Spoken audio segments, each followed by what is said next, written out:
落ちていく落ちていく夢の中へ。あ、兄ちゃんおかえり。 In this video, I'm going to be talking about RRR, the South Indian cinema in general, and the Japanese animation industry. And yeah, I was basically curious with the statement RRR is like a live action anime done right. And I just wanted to dive deeper. RRR is a South Indian movie directed by S.S. Rajamouli, and it's probably one of the best movies of this year.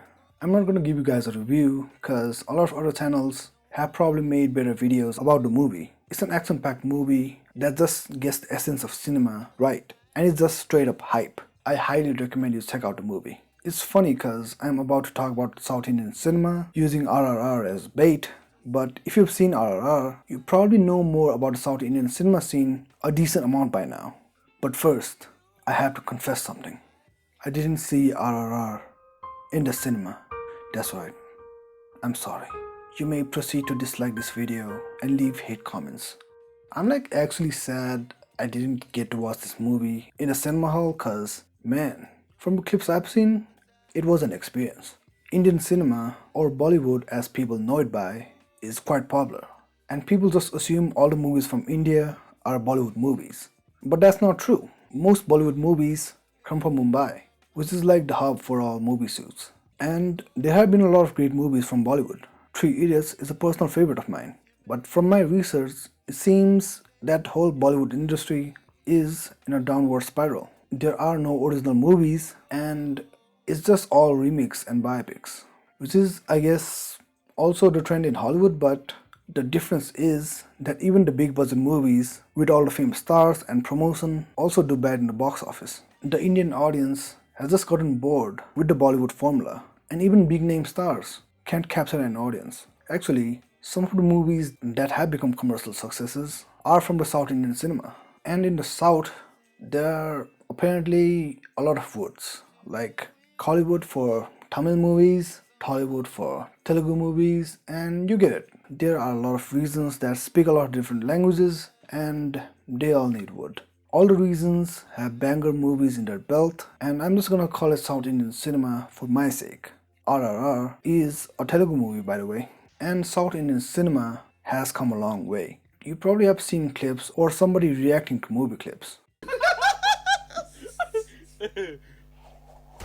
Right, there's no one holding the guns. How are they firing? Was it dead? No, it's not. He's drifting a horse. It's always like, man, that is so funny, and how could they put that in a real movie? Or, something along those lines. But look at that.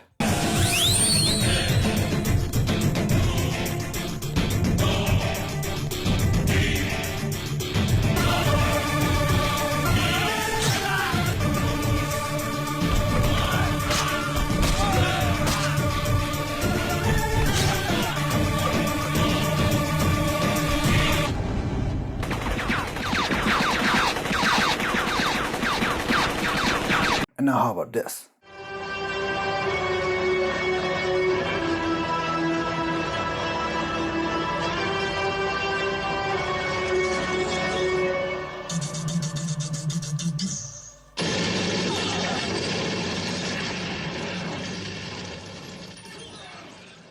You can kind of see some similar elements. Of course, the comparison is day and night, but still, there is a framework that the movie directors, cinematographers, and VFX artists are used to by now. In South India, a lot of the movies are translated to other regional languages and also Hindi. You can see how this promotes competition and compels the movie makers to do better. And if the time calls for a banana gun, you'll get banana guns. But if the time calls for this,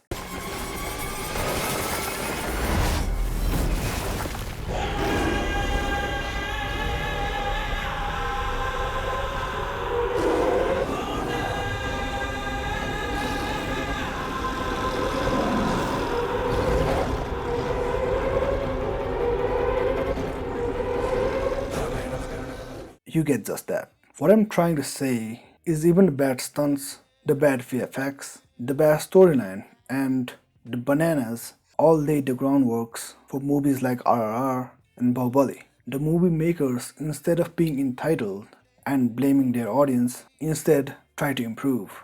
And the competition from others just added fuel to the fire, creating literal art.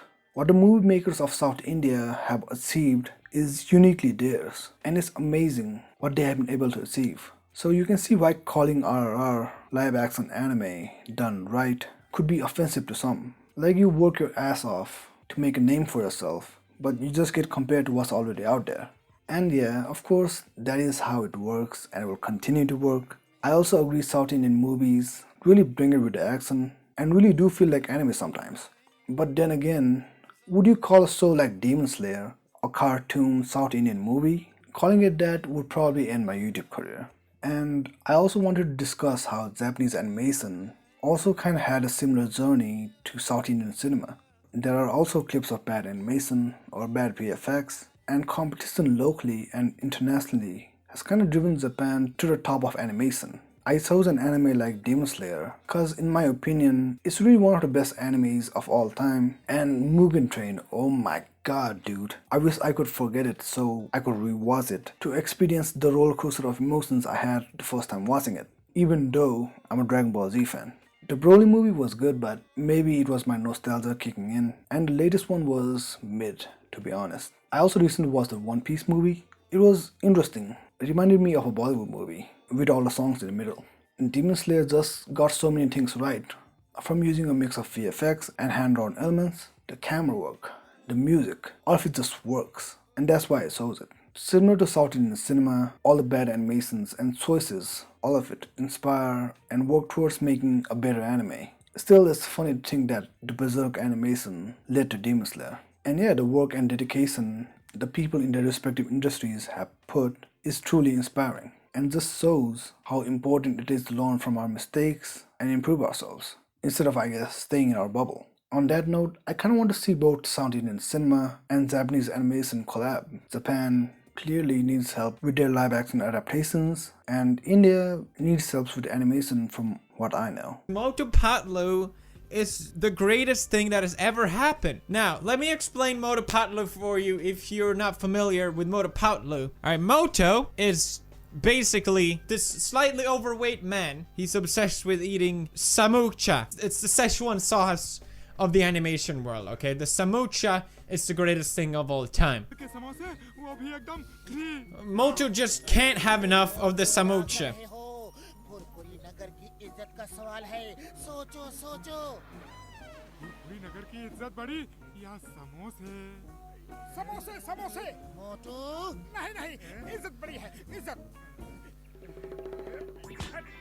No matter what, Moto needs the samocha. The samocha, or sach. Basically, the samocha serves as a sort of a deus ex machina for each episode. Moto and Patlu, they get in trouble. Pato eats the samocha. I was also inspired to make this video after one day I remembered a movie I watched when I was little. It was the Ramayana movie. It's actually on YouTube on their official channel, and I put official on quotes cause it's in 240p. I don't know if somebody is just pretending to be the official channel or it's actually real, but if it's not, then whoever did this, it's not funny. And if this is real, then who approved this? Anyways, I highly recommend watching this movie. It really is beautiful and tells the epic tale of Ramayana. I think there is a remastered version out there, so watch that if possible. But I wanted to talk about this movie because it was animated by a team from Japan. From what I know, a Japanese director went to India and was just so captivated by the tale that he contacted the government of India to make the project a joint animation venture. And I guess I'm talking about this because this movie really showcases the beauty of collaborations with mutual respect. Hopefully both the industries continue to evolve and we just get to enjoy more art.